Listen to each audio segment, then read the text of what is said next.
Hammaga assalomu alaykum. Bugun mana shu bigudida sochimni jingalak qilamiz. Instruksiyani o'qib olib boshlaylik. Boshida mana bu tayoqchalarni nima uchun kerakligini tushunmadim. Keyin esa bir-biriga birlashtirib olish kerak ekan. Tayoqchamizni birlashtirib bigudini ichiga o'tkazib olamiz. Keyin esa sochimizni ichidan o'tkazib olishimiz kerak ekan.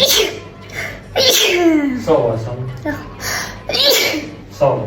Nima uchun doim bir xil emishda yurasiz deydigan kommentatorlar uchun mana nima uchun qizlar, chunki jingalak qilish qo'limdan kelmaydi. Bigudida ham, ployka, uchiroqda ham jingalak qila olmayman. Boshida ko'pchilik sochingiz parikmi deb kommentariy yozishardi. Endi menimcha soch to'kilib qopti, kal bo'lib qopsiz deb yozishi kerak. Ha qizlar, sizlarniki ma'qulman, kalmi? Mana sochimni ham hammasini bigudga qo'yib oldim. Endi dam olamiz. To'g'risi qizlar, bunaqa soch bilan uxlash juda noqulay ekan. Bigudini o'tkazishdan ko'ra ochish juda qiyin ekan, chunki sochlarimni yulib oldi. Amallab bigudilarni ochib oldim. To'g'risi qizlar, lekin menga yoqmadi, chunki bir tekis jingalak qilib bera olmadi. Tepasi boshqacha, pasti boshqacha bo'lib qoldi. Sizlar nima deysizlar? Bir narsani aniq bilamanki, men bu bigudini qaytib ishlatmayman. Keyingi videolarda esa boshqa bigudilarni sinab ko'ramiz. Hammaga xayr.